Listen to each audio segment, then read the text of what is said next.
Morning and नमस्कार to all.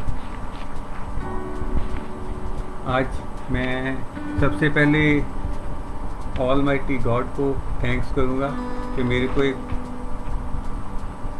Time मिला है कि मैं अपनी सेवा किसी के काम दे सकूं।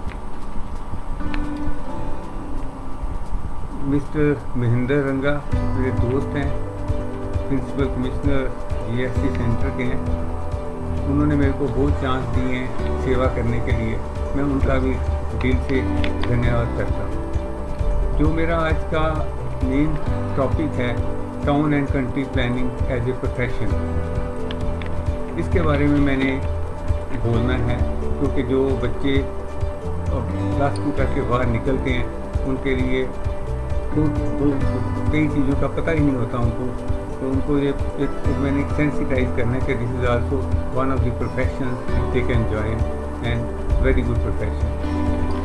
इसके लिए मैंने अपना जो सारा आज का जो लेक्चर है 8 पॉइंट्स में डिवाइड किया है। पहले पॉइंट में मैंने थोड़ा सा अपने बारे में बताना है, उसके बाद मैंने व्हाट इज़ प्लानिंग और टाउन एंड कंट्री प्लानिंग है क्या चीज़ है। थर्ड नंबर पे मैंने प्लानिंग एजुकेशन की बात करनी है। फोर्थ नंबर पे इंस्टीट्यूशंस कौन कौन से स्कूल्स कहाँ पर है, यहाँ पर एडमिशन मिल सकती है। फिर इसका फीस स्ट्रक्चर क्या है। और 6वें नंबर पे मैंने इसकी जॉब्स गवर्नमेंट या प्राइवेट सेक्टर में कैसी हैं। 7वें में इसकी सैलरी अंडर ग्रेजुएट और पोस्ट ग्रेजुएट लेवल पे क्या है। और लास्ट में मैंने इसकी एलिजिबिलिटी बतानी है, कौन से एजुकेशन कौन से सब्जेक्ट के कारण ये इसमें ज्वाइन कर सकते हैं। सबसे पहले मैं ये कहूँगा, जो मांगे ठाकुर अपने से सोई सोई देवे। आपका ठाकुर भगवान राम भी हो सकता है, कृष्ण भी हो सकता है, अल्लाह भी हो सकता है, गुरु नानक भी हो सकता है, गुरु ग्रंथ साहब हो सकता है, अकाल पुरख हो सकता है। आप दिल से सच्चे दिल से जो मांगोगे वो आपको मिलेगा, लेकिन नीयत साफ होनी चाहिए और पैशन से काम करना चाहिए, सुपरफिशियल नहीं जो भी करना। अब अगर आज तक नहीं किया तो जब ज्वाइन कर लो कोई भी प्रोफेशन तो उसमें ऐसे ही करना चाहिए कि आपको बिल्कुल पैशन से करो, जिसको पागलपन भी कह देते हैं, डेप्थ में जाके करो। तो अब मैं पहले आपसे बात करूंगा क्योंकि मैं अपनी लाइफ में जो मेरे साथ हुआ है वही बता रहा हूँ। जैसे मेरा मन बड़ा था कि मैं बाहर पढ़ूँ, जब मैं टाउन प्लानिंग कर रहा था मास्टर, तो मेरा मन था मैं बाहर पढ़ूँ, लेकिन मेरे पिताजी के पास इतने पैसे नहीं थे, वो प्रोफेसर ही थे यूनिवर्सिटी में, लेकिन तब इतनी सैलरी थी नहीं जब मैं पढ़ता था 80 में। तो बाहर मेरा इंग्लैंड में एडमिशन हो गया, लेकिन because of money I couldn't join that course, development planning with London है। तो लेकिन मेरे मन में था, जब वो फिर मेरे को चांस मिल गया 1990 में, मेरे को एक चांस मिला, एक स्कॉलरशिप मिला, फुली फंडेड स्कॉलरशिप। तो मैंने फिर इंग्लैंड से मास्टर ऑफ आर्किटेक्चरल कंजर्वेशन की और उससे मैंने हेरिटेज के ऊपर काम करना शुरू किया। जब आप काम करो इच्छा ना करो किसी चीज़ की। जब काम करोगे तो आपको अपने आप बहुत कुछ मिलता है। मेरे को आज तक 18 अवार्ड मिल चुके हैं। मैं सबसे पहले मैंने town and country planning department government of Uttar Pradesh join किया था। 2 बड़े इंपॉर्टेंट सिटीज़ हैं, वाराणसी, सुबह बनारस, शाम अवध लखनऊ। तो मैंने कभी सोचा नहीं था कि मैं अध्यापक बनूंगा, लेकिन वो कहते हैं ना कि जो आपकी डेस्टिनी में लिखा है वो मिलना ही मिलना है। लेकिन मैंने ये महसूस किया अध्यापक बन के मैंने दुनिया के 20-22 कंट्री भी घूम ली हैं, सिर्फ पैशन के कारण।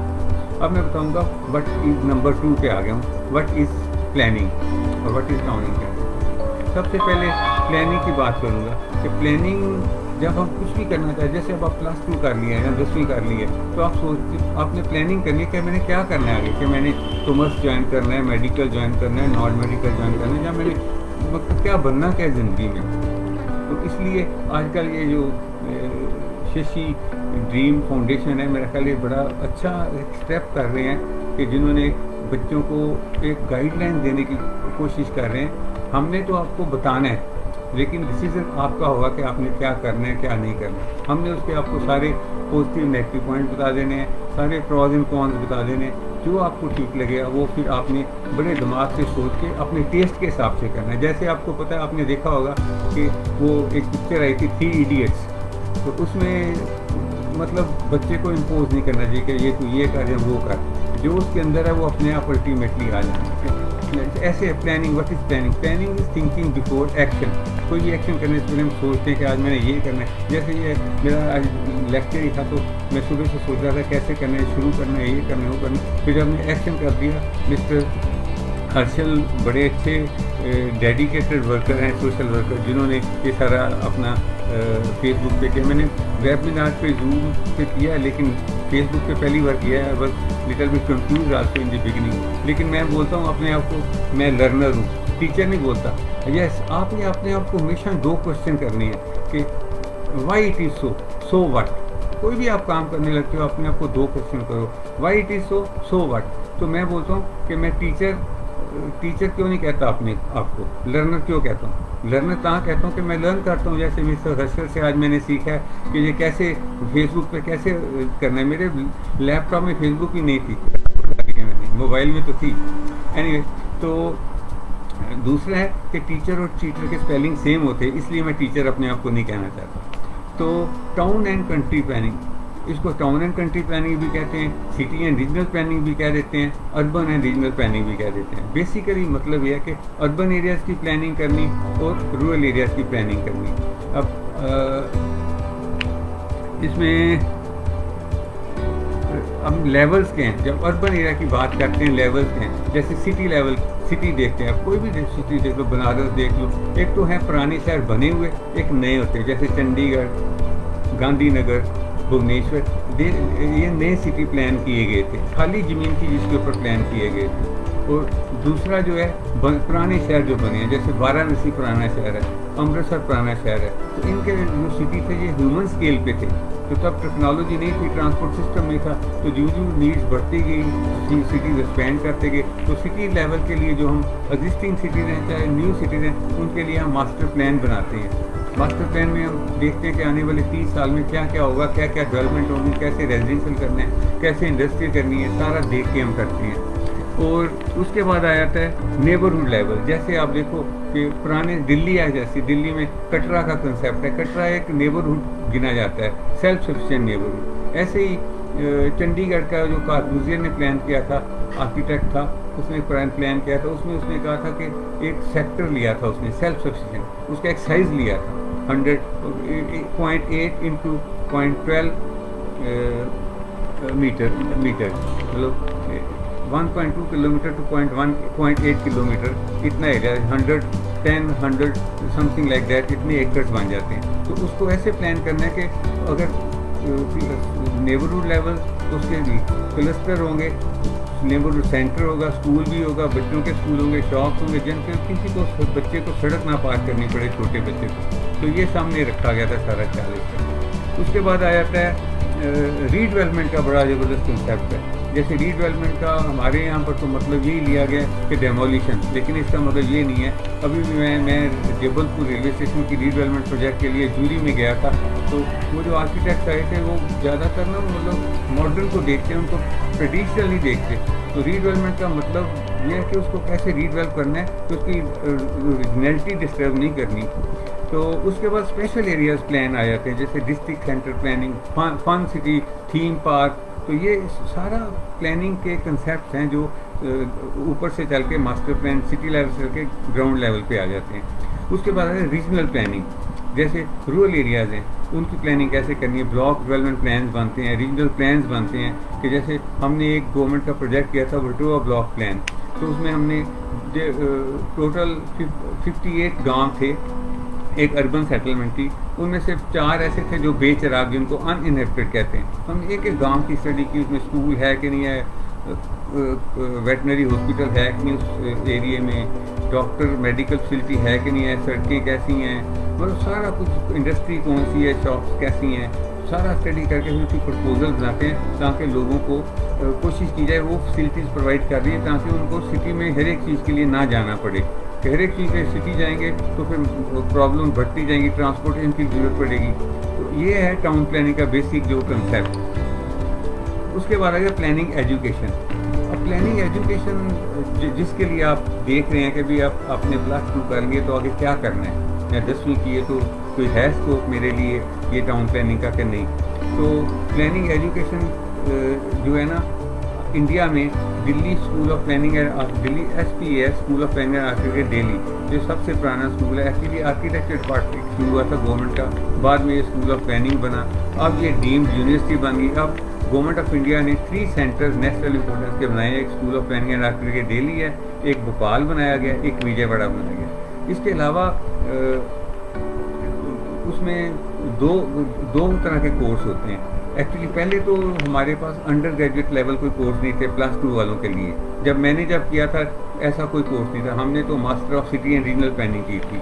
तब ज़्यादा कोर्सेज ही नहीं थे। Master of city and regional planning, urban planning, regional planning बाद में फिर आगे urban planning, regional planning, transport planning, conservation, landscape design, मतलब ऐसे कोर्स आने शुरू हो गए। तो ये जो अंडर ग्रेजुएट लेवल है, ये कोर्स 1989 में दिल्ली स्कूल ऑफ प्लानिंग में शुरू गया, उसको बोलते हैं बी प्लानिंग। तो ऐसा school Amritsar Guru Ramdas school of planning है, उसमें सेकंड था इंडिया में वो स्कूल, जिसने 91 में शुरू किया। उसका हमने वहाँ पर मैं पढ़ाता रहा हूँ, 32 साल पढ़ाया मैंने, प्रोफेसर रिटायर हुआ वहाँ। उसका हमने नाम रखा BTech अर्बन रीजनल प्लानिंग। तो वो मैं महसूस करता हूँ। उसके बाद फिर कई जगह पे ये कोर्स शुरू हो गए। इंडिया में वो 20 स्कूल हैं जो पढ़ा रहे हैं, जैसे सेफ्ट भी पुराना है जो अहमदाबाद में है, चेन्नई यूनिवर्सिटी में भी स्कूल ऑफ प्लानिंग काफ़ी पुराना है। बाकी अब प्राइवेट ऐसे लवली यूनिवर्सिटी है पंजाब में, वहाँ पर भी आ गया है, काफ़ी जगह पे ये आ गए हैं ये स्कूल। तो आप ये नेट पे देखोगे तो आपको सारी लिस्ट मिल जाएगी, उनका सारा इंफॉर्मेशन मिल जाएगी क्या क्या है उसके बारे में। तो ये जो असल में इसमें जो बी प्लानिंग है, ये बड़ा इंपॉर्टेंट कोर्स है। ये मैं महसूस करता हूँ जो हमने मास्टर्स की थी ना, उससे भी बेटर है, क्योंकि हमने तो 2 साल में की थी, बाद में वो फिर 1.5 साल के लिए भी हो गई थी, बाद में फिर 2 साल का कर दिया गया, कोई 1.5 साल सक्सेसफुल नहीं हुआ था।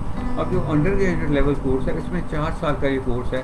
और इसमें क्या है कि आपको उन्होंने पूरा मतलब एक्सपर्ट बना देना प्लानिंग का, transport planning, housing, regional planning, urban planning, conservation, sociology, economics, basic architecture, structure engineering, मतलब सारा कुछ थोड़ा सा देखे। और उसके साथ साथ प्रैक्टिकल भी होते हैं। जैसे आपने इसे जो भी आपने कल को फील्ड में जाके जॉब लगी तो करना है, वो हम इसमें जो स्कूल है ना, वो उनको बच्चों को कराते हैं। जैसे फॉर एग्जांपल टाउन स्टडी करनी होती है, मास्टर प्लान जिसकी बात करते हैं, तो उसके लिए उनको फिर लेके जाया जाता है। जैसे मैं भी जब पढ़ाता था, मैं देहरादून लेके गया था, दूर दूर भी लेके जाते हैं, पंजाब के सिटी में सारे कवर कर लेते हैं। तो बच्चों को 2 टीचर जाते हैं साथ में, पहले पूरा स्पेड वर्क किया जाता है, जाने से पहले उनका रिव्यू लिया जाता है कि भाई आपने क्या करना है वहाँ जाके, कि डाटा क्या कलेक्ट करना है। ये नहीं कि चले जाओ तो वहाँ जाके ढूंढो क्या लेना है। तो सारा पहले सेकेंडरी सोर्सेज से हम डाटा इकट्ठा कर लेते हैं, फिर उसके बाद हम फिर जाके फील्ड में जाके कलेक्शन करते हैं। टीचर साथ रहता है, शाम को प्रोग्रेस देखता है क्या किया है, तो फिर आके उसको वो वैसे ही टाउन की प्लान बनाएंगे। और वो प्लान जो है उनको एक एक्सरसाइज दी जाती है कैसे करना है। हाँ, फील्ड में जाके उनको काफ़ी और भी चीज़ें पता लगती हैं जो टीचिंग में उनको नहीं पता होती, लेकिन उनको एक आइडिया, ब्लूप्रिंट मिल जाता है कि भाई मास्टर प्लान क्या है, नेबरहुड प्लान क्या है, रीजनल प्लान क्या है, डिस्ट्रिक्ट प्लान क्या है। तो ऐसे ये सारा पता लग जाता है। और जैसे इसमें अगर देखो कुछ बच्चे तो बीटेक प्लानिंग, बी प्लानिंग में चले जाते हैं, उसके बाद मास्टर्स करनी चाहिए मेरे ख्याल में, क्योंकि अगर बी प्लानिंग देखी जाए तो उसमें करने के बाद एजुकेशन इनकम्प्लीट लगती है। वैसे बी प्लान बड़ी कम्प्रीहेंसिव है, वो एलिजिबल हैं टाउन प्लानर के लिए, टाउन प्लानर के कोर्स के लिए भी एलिजिबल हो जाते हैं, प्लानिंग ऑफिसर लग सकते हैं। ये मैं आगे जाके बताऊंगा कि इसका स्कोप क्या है जॉब का। तो इसमें अगर टीचिंग में किसी ने जाना है तो फिर उसको पहले बी करके फिर मास्टर करके फिर PhD बहुत जरूरी होगी है, वो करनी पड़ेगी। टीचिंग में भी स्कोप है काफ़ी, क्योंकि काफ़ी स्कूल हो गए हैं इंडिया में, उनमें टीचर्स की भी जरूरत पड़ेगी, क्वालिफाइड टीचर्स की। फिर आ गया आप इंस्टीट्यूशंस अबाउट स्कूलों के बारे में। ये मैंने उसमें पहले मैं बता दिया आपको, जैसे स्कूल ऑफ प्लानिंग दिल्ली है, डीम्ड इंस्टीट्यूशन है, ऐसे बाकी स्कूलों के बारे में मैंने आपको बता दिया कि कौन कौन से स्कूल हैं। अब आ गई फी स्ट्रक्चर की बात। मैं साथ साथ में कुछ बातें ये भी बताना चाहूँगा। जैसे मैंने आपको बताया कि आप अगर मेहनत करोगे तो आपको ये ना सोचो कि बड़ा डिफ़िकल्ट है। कोई काम ज़िंदगी में डिफ़िकल्ट नहीं होता। टीचर का काम क्या है? जो पढ़ाता है, कि बच्चों को खाली पढ़ाना नहीं, उसको इंस्पायर करना और उनको मोटिवेट करना। हाँ, एक प्रॉब्लम जो आ रही है ना देखने में, जो भी कोर्स कोई करना है आपने, चाहे कोई भी कोर्स करो, प्लानिंग का करो, जो भी करो, उसमें एक बात है कि ये जो आदत आ गई ना कॉपी पेस्ट की, वो बड़ी गलत आती है। आपको ओरिजिनल सोचना पड़ेगा। जैसे मैं आपको एग्जांपल देता हूँ कि जब हम पढ़ते थे इंग्लैंड में, तो हमें एक बड़े वर्ल्ड फेम के थे कंजर्वेशन आर्किटेक्ट सर बर्नार्ड फील्डन, उन्होंने अपने हाउस में बुलाया। हम 3 थे इंडिया से स्कॉलर जो सिलेक्ट हुए थे स्कॉलरशिप के अंदर। चार्ल्स वेलेस का स्कॉलरशिप था वो, ब्रिटिश काउंसिल के थ्रू। तो उसमें हम जब वहाँ गए इंग्लैंड में, तो वहाँ पर मैंने देखा कि वो हमें ले गए, सर फील्डन हमें, उनका गांव था सिर्फ की एक मार्सी लैंड था उस कोस्टल एरिया के पास। तो वहाँ गए हम समुंदर के वो सी फूड लेने। तो मैंने ऐसे स्क्रैच किया थोड़ा सा, तो आगे चलने का कहते Balwinder go deep you will find लो। तो मैंने रियलाइज नीचे जाके फिर और बड़े क्राउन मिले, क्रैब भी मिल गया, कई कुछ मिला। तो मैंने, हमारी रिसर्च जो है, हमारा काम जो है, हमें डीप जाना चाहिए अगर आपने ज़िंदगी में कुछ बनना है तो अब आ गया इसके बारे में फी स्ट्रक्चर एंड स्कॉलरशिप। ये बड़ा इम्पोर्टेंट है क्योंकि बच्चों को फीस, मैं कई बार सोचता हूँ कि आम आदमी के लिए एजुकेशन बहुत मुश्किल हो गई है, ख़ास करके हायर एजुकेशन। तो जो फीस की बारे में बात है, स्कॉलरशिप की बात भी करूँगा। जो बी प्लान है +2 के बाद, तो उसके लिए तो कोई स्कॉलरशिप नहीं है। हाँ, कोई NGO हो अगर वो देती हो तो वो मैं नहीं कह सकता, लेकिन अदरवाइज जितने भी स्कूल हैं उनमें ऐसा कोई स्कॉलरशिप नहीं है। हाँ, बी प्लान करने के बाद अगर आप मास्टर्स करते हो, उसमें गेट के थ्रू करोगे, graduate aptitude test in engineering जो है, फिर आपको गवर्नमेंट से स्कॉलरशिप मिलता है। वो उसकी ग्रांट, उसकी जो अमाउंट है इंक्रीज़ होता रहता है। कभी 8,000 था, फिर 12 हुआ, फिर 18 हुआ, ऐसे बढ़ता रहता है वो। तो लेकिन अदरवाइज़ कोई उसके लिए ग्रांट, कोई स्कॉलरशिप नहीं होता, गेट वालों के लिए सिर्फ है। हाँ, बी प्लानिंग के बाद मास्टर्स करनी बहुत ज़रूरी है मेरे ख्याल में। तो अगर वो मास्टर साथ में कर ले तो ज़्यादा अच्छा रहेगा, क्योंकि ख़त्म कई बच्चे क्या करते हैं कि बी प्लान करके जॉब करने लगते हैं, एक्सपीरियंस लेते हैं, तो साल 2 साल, या वो पैसे अर्न कर लेते हैं, अफोर्ड नहीं कर सकते, तो फिर वो पैसे इकट्ठे करके फिर आगे पढ़ने लगते हैं, मास्टर्स करने लगते हैं। लेकिन ये है कि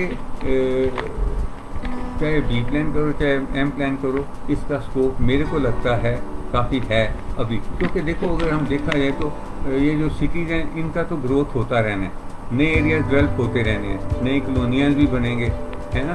तो सिटीज़ की डेवलपमेंट भी होनी है। तो अब आगे पॉइंट आ गया, हाँ, फीस स्ट्रक्चर की बात कर रहा था मैं, फीस के बारे में। मैं देख रहा था, नेट पे भी देख रहा था, मेरे अपने यूनिवर्सिटी, गुनानी यूनिवर्सिटी का जो स्कूल है, गुरु रामदास स्कूल ऑफ प्लानिंग, उसकी फ़ीस का भी मैं देख रहा था। वहाँ पर जो है ना 8 सेमेस्टर है ना, तो एक सेमेस्टर वाइज फीस होती है। पहले दोनों सेमेस्टर की फ़ीस मिला के 75,000 के करीब है। तो वहाँ पर हम फीस, जो जेन्युइन स्टूडेंट्स होते हैं उनकी फ़ीस माफ़ भी करने की प्रोविज़न है। हाफ फीस माफ़ हो जाती है, जो ट्यूशन फी है वो माफ़ हो जाती है, तो उससे बच्चों को काफ़ी फ़ायदा हो जाता है। ऐसे ही मेरा ख्याल दूसरे जो इंस्टीट्यूशन में, उनमें भी फीस माफ़ की प्रोविज़न होगी।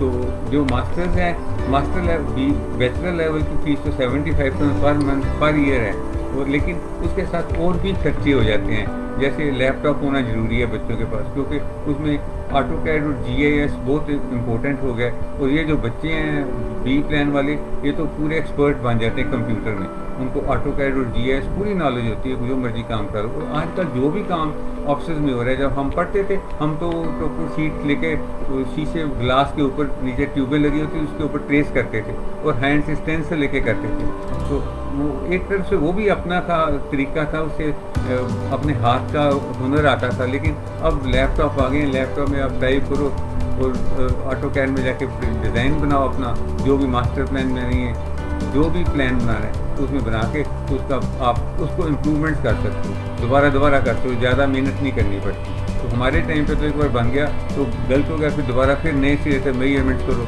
तो कंप्यूटर में आके ये बड़ा आसान हो गया है।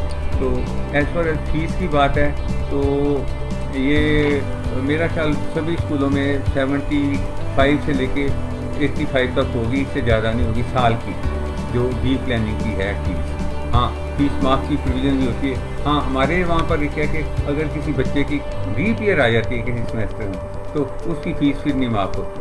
और रीप ईयर तो आनी नहीं चाहिए, आपको ये सोच के चलना चाहिए कि मैंने टॉप पे रहना है। मैंने आपको पहले बोला जो मांगे ठाकुर अपने से सोई सोई देवे।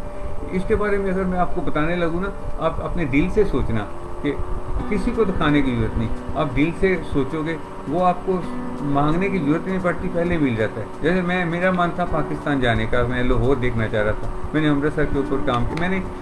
मैंने देखो ज़िंदगी में कैसे टर्न आती हैं, life is full of ups and down, कभी घबराना नहीं चाहिए, क्योंकि मेरे साथ ऐसे कई बार हुआ है।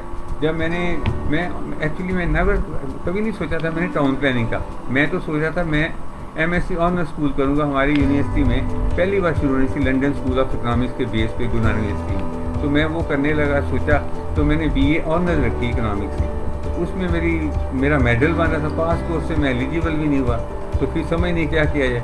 फिर जैसे आजकल भेदचाल नहीं है, वो हर कोई माँ बाप कहता है डॉक्टर बन जाए, इंजीनियर। तो मेरे फादर ने तो कभी ऐसे कहा नहीं मेरे को, तो मैंने सोचा चलो क्या करना। मेरा दोस्त कहता है इंग्लिश की MA, मैं भी इंग्लिश में चला गया। तो जब इंग्लिश की MA में गया, एडमिशन हो गई, तो बाद में मेरे को वहाँ के HOD आए, मेरे फादर को बोले कि आपकी इंग्लिश की कराने लगे, इसकी तो सेकंड डिवीजन मसा आएगी, थर्ड ही आएगी, तो पास ही। वो उनका कहने का मतलब था कोई शायद। जब मैं हेड बना फिर मेरे को समझ आई, वो किसी और को वेटिंग में नंबर था उसको देना चाह रहे होंगे, तो मैं छोड़ूंगा तो मिल जाएगी। तो लेकिन मेरे को किसी ने वहाँ पास ही खड़ा था, कहता तू टाउन प्लानिंग कर, उससे अफसर लग जाएगा। तो मेरे को, हालांकि मैं यूनिवर्सिटी में रहता था, लेकिन मेरे को इतना पता नहीं था इसके बारे में। तो उसके लिए कहता पहले तू MA सोशियोलॉजी कर लो। तो मैंने MA सोशियोलॉजी ज्वाइन कर ली। सोशियोलॉजी करने के बाद मेरा थीसिस था, लेट हो गया, तो मेरे को एडमिशन नहीं मिली टाउन प्लानिंग। फिर मैंने लाइब्रेरी साइंस कर ली। तो मेरे मन में था, मेरी सिस्टर को मेडल मिला था MA में, तो मेरे को मैं कहा मिलना चाहिए मेरे को। तो मेरे को लाइब्रेरी साइंस में मेडल मिल गया। और लाइब्रेरी साइंस एक बड़ा अच्छा डिसिप्लिन है,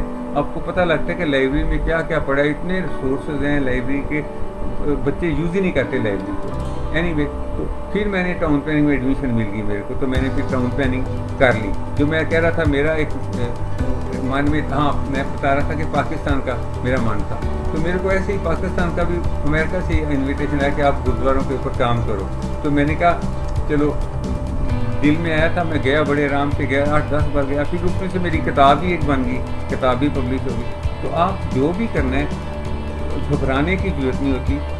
जिस काम को पकड़ लिया पहले पूरा अच्छी तरह समझ कर लो कि हमने बी प्लानिंग करनी है, कि हमने सिविल इंजीनियरिंग करनी है, कि हमने आर्किटेक्चर करना है। क्योंकि ये आर्किटेक्चर सिविल इंजीनियरिंग भाई बहन है। तो कई बार बच्चे बी प्लानिंग करते हैं, उसके बाद M प्लान करते हैं। कई बच्चे बी आर्किटेक्चर कर लेते हैं, 5 साल का कोर्स है। उसके बाद फिर वो मास्टर प्लानिंग में आ जाते हैं। कई बच्चे सिविल इंजीनियरिंग करते हैं 4 साल का, उसके बाद फिर मास्टर प्लानिंग में कर लेते हैं। तो मास्टर में आर्किटेक्चर, सिविल इंजीनियरिंग और बी प्लानिंग और MA economics, MA sociology, MA geography, ये सभी आ सकते हैं मास्टर्स करने के लिए। लेकिन मैं महसूस करता हूँ कि ये जो बच्चे ग्रेजुएट वाले बच्चे हैं ना, बी प्लानिंग वाले, उनको ज़्यादा चांस मिलता है कि बी प्लानिंग करके वो एडजस्ट भी हो सकते हैं अगर चाहें तो, गवर्नमेंट जॉब में भी और प्राइवेट में भी। अब आ गया जॉब्स के बारे में बात करूँगा। ये जॉब्स की बारे ये है कि दिस इज़ वेरी इंपॉर्टेंट। अगर जॉब ही नहीं किसी चीज़ की तो उसका करने का फ़ायदा कोई नहीं। हाँ, there is always place at the top. Job के बारे में इसमें गवर्नमेंट सेक्टर में हैं जॉब, जैसे Punjab urban planning development authority, PUDA बोलते हैं। ऐसे हर एक स्टेट में है डेवलपमेंट अथॉरिटीज़। और town and country planning department एक स्टेट में है, सेंटर में भी है town and country planning, TC को town and country planning organisation, जो अर्बन डेवलपमेंट मिनिस्ट्री के अंडर आती है, एपेक्स बॉडी है गवर्नमेंट ऑफ इंडिया की। और म्यूनसिपल कॉरपोरेशन हैं, उनमें टाउन प्लानर की पोस्ट है। इम्प्रूवमेंट ट्रस्ट हैं, उनमें जहाँ पर डेवलपमेंट अथॉरिटीज़ आ गई हैं वहाँ पर इम्प्रूवमेंट ट्रस्ट नहीं रही हैं, जहाँ पर इम्प्रूवमेंट ट्रस्ट हैं उनमें भी टाउन प्लानर की पोस्ट है। मद्रास में तो ट्रैफिक प्लानर की पोस्ट भी है पुलिस में, लेकिन उसके लिए बैचलर के बाद मास्टर्स ट्रांसपोर्ट प्लानिंग की करनी जरूरी है। तो यही नहीं, अब इसके ये तो गवर्नमेंट सेक्टर की जॉब्स आ गई। फिर जो एजुकेशन स्कूल है उनमें भी ये टाउन प्लानर की पोस्ट है। फिर इसके बाद प्राइवेट कंपनी आ जाती हैं, जैसे ली एसोसिएट्स है, बहुत वो IRTS, Royal Haskoning, Ernst and Young, आप नेट पे देखोगे तो बहुत कुछ है, जॉब इनमें है। बात ये है कि ये जो प्राइवेट कंपनी है ना, इनमें आपने कहो जी मेरे 90% मार्क्स आ गए तो आपको जॉब मिल जाएगी, ये नहीं पॉसिबल। 90% वो देखते हैं कि 60 से अबव % हैं तो फिर उनको बुला लेते हैं, फिर वो बातचीत करते हैं कि आपको देखते हैं आपके पास है क्या, नॉलेज कितनी है। अगर आपके पास 90% मार्क्स हैं, नॉलेज 40% है, तो देन आपको जॉब मिलने के चांसेस नहीं है, ये पक्का सोच लो। अगर आप क्योंकि प्राइवेट कंपनी है उनमें कोई हेरा फेरी कोई कुछ नहीं हो, तो टैलेंट देखते हैं। अगर आपके पास टैलेंट है तो आपके घर पे भी आ जाएंगे, आपको घर से ले जाएंगे आके और पैसे भी देंगे अच्छे। अब मैं देखता हूँ कि जो बी प्लानिंग करके निकलते हैं बच्चे, सरकारी में वो प्लानिंग अफसर लग सकते हैं। हमारे बड़े बच्चे लगे हैं, पंजाब, हरियाणा, हिमाचल, JNK, ये सारी स्टेट में हमारे बच्चे टाउन प्लान लगे हैं, जो गुरु रामदास स्कूल ऑफ प्लानिंग के पास करके निकले, मैक्सिमम यहाँ लगे हुए हैं। अच्छा, उसके बाद ये है कि बी प्लानिंग करके आप प्लानिंग ऑफिसर लग जाओगे सरकारी। अगर प्राइवेट की बात करो तो प्राइवेट कंपनियों में आपको मेरा ख्याल 25 से 35 हज़ार तक मिल जाएगा, depending on your calibre and depending on the structure of the company. जैसे रॉयल हैस्कॉनिंग जैसी कंपनी है, वहाँ तो 35-40 हज़ार दे रहे थे। मैं एडवाइज़र हूँ अमृतसर स्मार्ट सिटी का। अमृतसर में स्मार्ट सिटी बनना था तो मेरे घर पे जो रॉयल हैस्कॉनिंग DHV नीदरलैंड की कंपनी, उसके डायरेक्टर आए, मेरे को बोले कि हमारी हेल्प करो। हेल्प करनी चाहिए हर एक की। वो पंजाबी में कहते भला, हिंदी में भला कहते, पंजाबी च भला कहते। भला, भला मीन्स इसको उल्ट कर दो, भला, लाभ, लाभ होगा। तो मैं हेल्प करता रहा हूँ ज़िंदगी में, काफ़ी हेल्प की। अभी भी मेरे को बच्चे थीसिस के बारे में पूछते हैं, चाहे वो पाकिस्तान के हैं चाहे इंडिया के हैं, डॉक्टरेट के बच्चे कर रहे हैं, वो मेरे को फ़ोन पे पूछते हैं कि आप हमें हेल्प करो, तो मैं कर देता हूँ। आजकल तो फ़ोन है, ईमेल है, व्हाट्सएप है, मैसेज करो तो आप जवाब दे सकते हो। जो भी कोई पूछे उसको क्वेरी का जवाब दे दो, कोई फ़र्क नहीं पड़ता। तो ऐसे है कि ये करने से कि आपको भला करने से फ़ायदा ही होता है।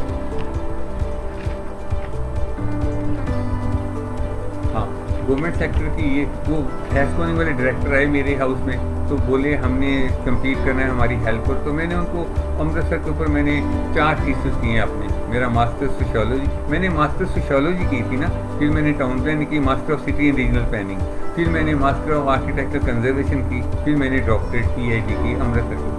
तो मेरे पास अमृतसर के ऊपर बुक, तो मैंने थीसिस बहुत गाइड भी किए, 8-10 गाइड किए अमृतसर के ऊपर। फिर हमारे प्लानिंग प्रोजेक्ट्स होते हैं बच्चों के, उनमें अमृतसर के गली का मैंने सर्वे करवाया हुआ है, सारे सर्वे करवाए थे। तो मैंने उनको काफ़ी कुछ पेपर्स पब्लिश किए हुए, मैंने वो उनको भेज दिए। तो 6 महीने बाद फिर वो मेरे पास आ गए कि चंडीगढ़ आओ, वहाँ पर आप प्रेजेंटेशन है। तो मैंने कहा कि मैं शाम को नहीं आऊँगा, सुबह आऊँगा। कि तो कहते सुबह आओ आप। मैंने कहा सुबह नहीं आऊँगा, मैं तो शाम को आऊँगा। सुबह मैं 5 बजे निकलूँ, मैं अपने को टॉर्चर करूँ, रास्ते में कोई प्रॉब्लम आ जाए ना पहुँच सकूँ, क्योंकि मिनिस्टर के सामने प्रेजेंटेशन करनी थी उन्होंने स्मार्ट सिटी के लिए। तो हम सुबह, मैं उनके बाद शाम को आ जाओ। फिर मैं गया, उन्होंने मेरे लिए बड़ा अच्छा होटल रखा हुआ था, वहाँ ठहरा। मॉर्निंग में जब वो आए, उनके जो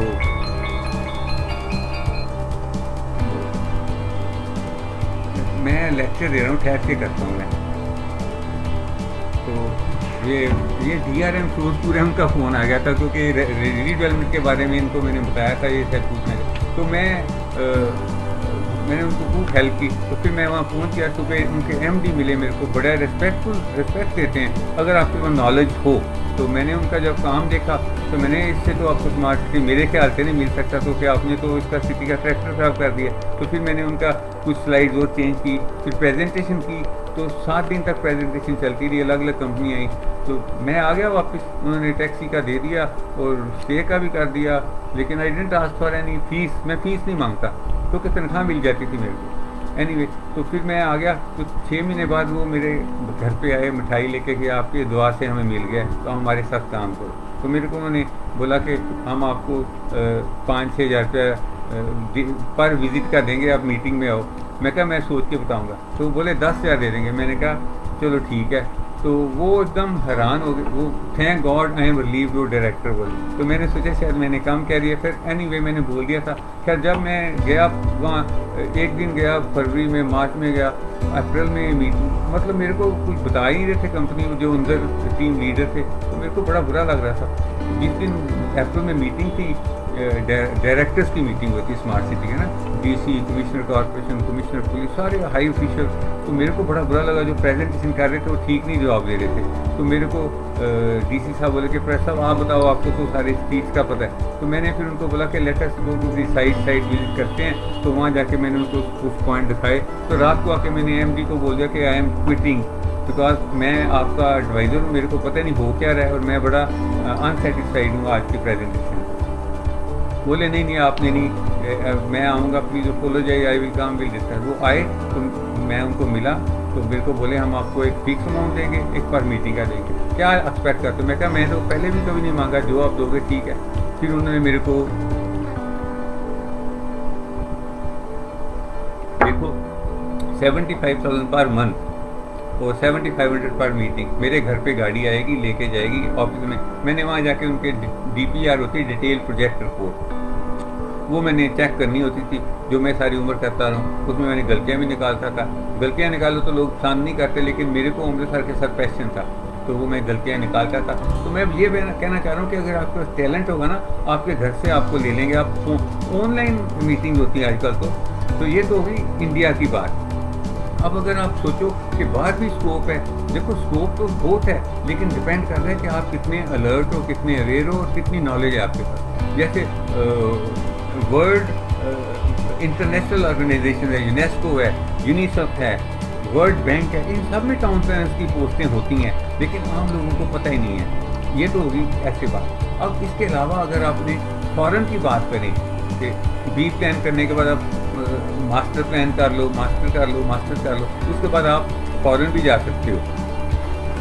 फॉरेन जैसे ऑस्ट्रेलिया में हमारे बहुत सारे स्टूडेंट्स टाउन प्लानर लगे हुए हैं, कनाडा में बच्चे लगे हुए हैं। तो ये है कि आपको आजकल तो उसमें जाने के लिए आपको स्कॉलरशिप भी मिल सकते हैं, आपको एफर्ट करनी पड़ेगी, थोड़ी नेट पे देखते रहो तो आपको मिल जाएगा। ऐसे एक मेरा स्टूडेंट था, उसके हस्बैंड की पोस्टिंग कहीं मर्चेंट नेवी डेनमार्क होगी, उसकी सिलेक्शन होगी वहाँ पर कोपेनहेगन में।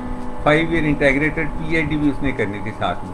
तो वो मेरे पास, शादी हुई थी, मेरे पास आए मेरे घर पे मिठाई लेके, तो बोले ऐसे, मैंने बोला कि कह रहे सर कोई हेल्प करो। मैंने कहा आप ऐसे करो, वहाँ करो, फोर्ट फाउंडेशन है, ये है वो है, मैंने बताया। मैंने कहा डेनिश एम्बेसी में करो आप, तो डेनिश एम्बेसी में भी किया, डेनिश एम्बेसी से उनको पूरी फंडिंग मिल गई। तो ऐसे है कि एफर्ट करने से सब कुछ हो जाता है। अब आगे बात सैलरी की। सैलरी जो मैंने बताया कि अंडर ग्रेजुएट लेवल पे तो आपको 25 से 35 हज़ार अच्छी कंपनी में मिल जाती है। अगर आप प्राइवेट अपना भी काम बच्चे के ही कर रहे हैं, छोटे छोटे प्रोजेक्ट लेके कर रहे हैं, लेकिन अगर आप मास्टर्स कर लोगे फिर आपकी सैलरी 50,000 से तो ज़्यादा ही होगी, कम नहीं होगी। सरकारी में भी प्राइवेट में भी 50 तो मिल जाता है। डिपेंड आपके अंदर कितना नॉलेज कितना है, आपको GIS ऑटोकैड पूरा आता है कि नहीं आता। अगर आपने पूरी तरह से ग्रेजुएशन करोगे उसके बाद आपको कोई मुश्किल नहीं आएगी, और मास्टर्स करने के लिए भी आपको एडमिशन आराम से मिल जाएगी। और गेट का अगर आप बी प्लान फाइनल कर रहे हो, फाइनल में आप गेट कर लेते हो, तो आगे आपको मास्टर्स में भी स्कॉलरशिप मिल जाएगा, इसलिए आपको कोई बहुत ही प्रॉब्लम नहीं आएगी। अब एलिजिबिलिटी की बात आ गई। जो एलिजिबिलिटी की बात है बी प्लानिंग ग्रेजुएशन के लिए, वो +2 में आपको मैथमेटिक्स और इंग्लिश होना बहुत ज़रूरी है, विद 50% मार्क्स टोटल +2 में। तो ये वैसे मैं देख रहा था कि कई बार के बच्चे 10वीं के बाद कोई सिविल का डिप्लोमा करने लगते हैं, जहाँ आर्किटेक्चर का डिप्लोमा कर लेते हैं, तो उसको बोलते हैं 10+3 कि 3 साल उसने लगाए, तो उसको फिर फर्स्ट ईयर में वो एडमिशन उसकी हो सकती है। इसके बारे में कंफर्म करना पड़ेगा, लेकिन +2 में मैथमेटिक्स इंग्लिश लेना बहुत ज़रूरी है अगर आपने उसमें एडमिशन लेनी है तो। हाँ, तो अगर आपने फिर बी प्लान कर ली, इसके बारे में यही है, बी प्लानिंग कर ली, उसके बाद आपने अगर मास्टर्स करनी है तो उसके लिए फिर आपको डिफरेंट स्कूल्स हैं, उनका जैसे टेस्ट होते हैं, एंट्रेंस टेस्ट, अर्बन प्लानिंग है, ट्रांसपोर्ट प्लानिंग है, एनवायरनमेंट प्लानिंग है, हाउसिंग है, किसी में भी आप एडमिशन ले सकते हो। अगर आपने BA आर्ट्स किया हुआ है उसके बाद आप इनमें सब में भी एडमिशन ले सकते हो। इसके अलावा आप लैंडस्केप आर्किटेक्चर एक होता है बीच आर्किटेक्चर वाले, उसमें भी जा सकते हैं। लेकिन जैसे देखें ना, हमारे यहाँ पर थोड़ा सिस्टम डिफरेंट है। जैसे मैंने टाउन प्लानिंग की हुई थी और मैंने सोशियोलॉजी की हुई थी। I was the first social planner to get admission in England. वो institute of advance architecture studies है, centre for conservation studies, university of York, जहाँ पर मैंने मास्टर्स की है। वहाँ पर वो नहीं देखते, वो एप्टीट्यूड देखते हैं, आपकी बाकायदा इंटरव्यू होती है जिसमें वो भी आप ग्रेजुएशन के 4 साल बाद आप एलिजिबल होते हैं। आर्किटेक्ट को करते हैं, लेकिन अगर आप प्लानिंग वाले वो भी चले जाते हैं इंटरव्यू में। अगर आप परफॉर्म अच्छा करो तो आपको भी वहाँ पर एडमिशन मिल सकती है। तो वो मिल जाए तो वो तो बहुत ही अच्छा है। फिर वहाँ आप मास्टर्स करके तो अपनी प्रैक्टिस भी, आर्किटेक्चर कंजर्वेशन की प्रैक्टिस भी कर सकते हो, चाहे अर्बन प्लानिंग की भी प्रैक्टिस कर सकते हो। बच्चे कई ग्रेजुएट लेवल पे बच्चे भी अपना काम कर रहे हैं जिन्होंने मास्टर्स नहीं की, लेकिन कम है, ज़्यादा बच्चे मास्टर्स करने चले जाते हैं। तो ये है ब्रॉड। अगर आपने कोई क्वेश्चन देख रहा हूँ मैं, कोई क्वेश्चन है तो most welcome. Any questions, most welcome. और कुछ पूछना है किसी ने?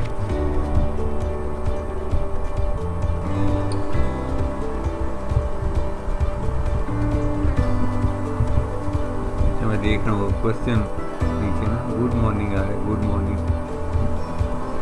BTech in planning same as town. Yes, ये जो श्रेया भगत ने लिखा है बीटेक प्लानिंग सेम है, टाउन एंड कंट्री प्लानिंग। इसको बीटेक अर्बन रीजनल प्लानिंग बोलते हैं ना हम, तो BTech planning town and country planning same चीज़ है, बिल्कुल सेम है। और नीचे clear sir, country planning must need engineering degree. No, it is not. देखो, जो इंजीनियरिंग की डिग्री जो है ना, सिविल इंजीनियरिंग की मास्टर्स आपने करनी है, उसके लिए एक एलिजिबिलिटी है। आप सिविल इंजीनियरिंग की है तो मास्टर्स कर सकते हो। लेकिन जो बी प्लानिंग है ग्रेजुएटिंगली, उसमें सिर्फ आपको मैथमेटिक्स और इंग्लिश +2 में चाहिए, बाकी कोई बात नहीं है।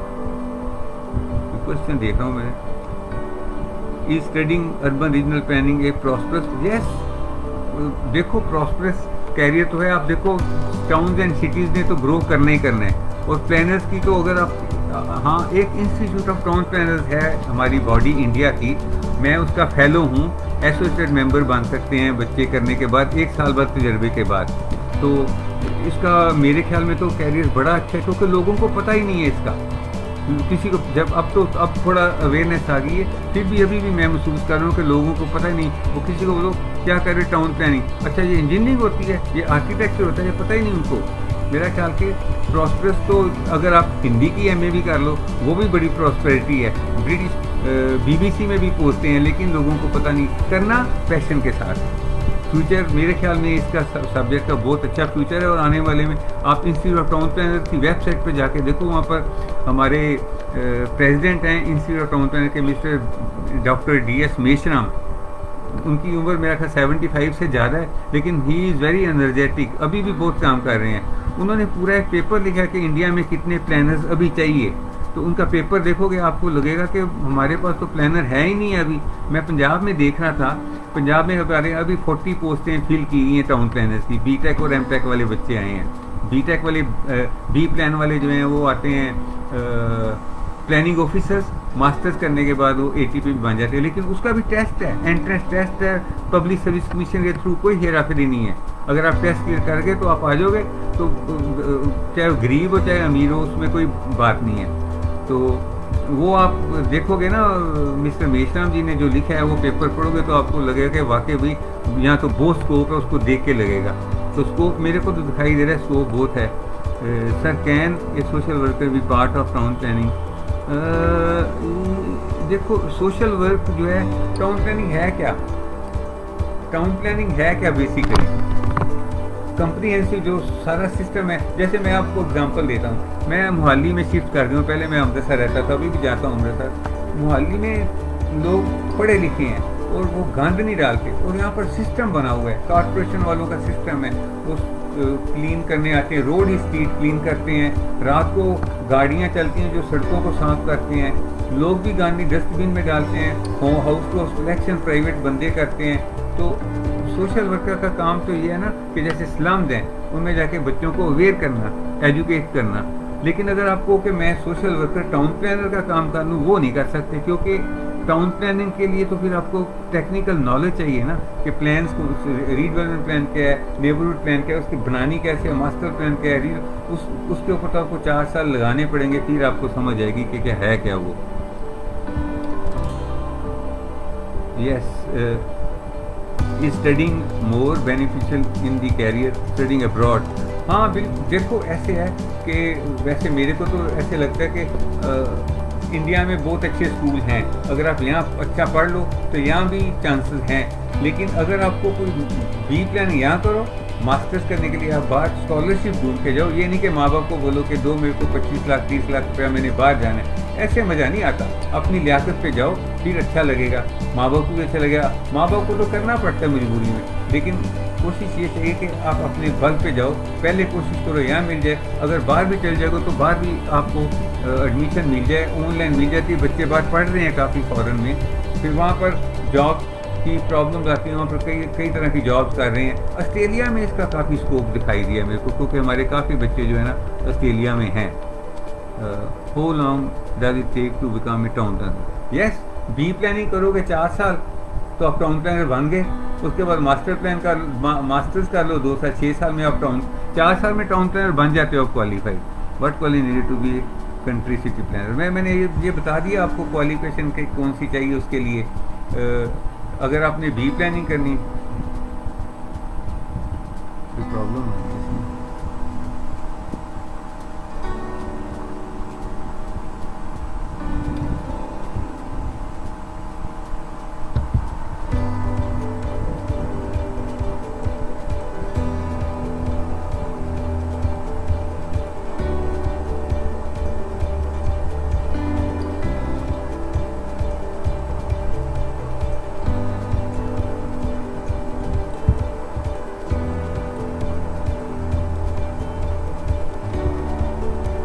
There is some problem.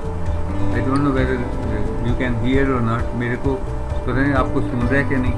Sorry, we are having trouble playing this video.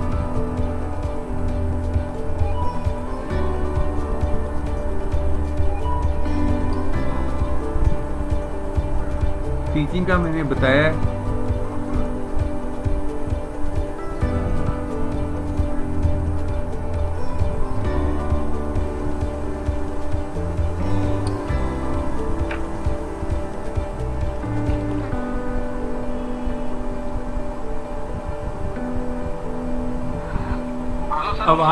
आवाज आ रही कुछ? मेरी आवाज है? अच्छा, वो मेरे आ गया. Sorry, we are having trouble. ठीक है, ओके. तो ये किसी बच्चे ने पूछा है कि what are the career prospects in teaching as a teacher. मैंने बताया कि टीचिंग के जैसे स्कूल जितने हैं उनमें पोस्टें हैं, वहाँ पर आप जा सकते हो. और अगर आप पढ़ लेते हो, टाउन प्लानिंग बन जाते हो, तो आप फिर सोशल एनजीओज में, उनमें भी आपके लिए काफ़ी स्कोप है. एनजीओज में भी टाउन प्लानर की ज़रूरत होती है. कई एनजीओज इंडिया में हैं जिनमें वो काम कर सकते हैं. सर, अच्छा, ये आपने किसी ने पूछा है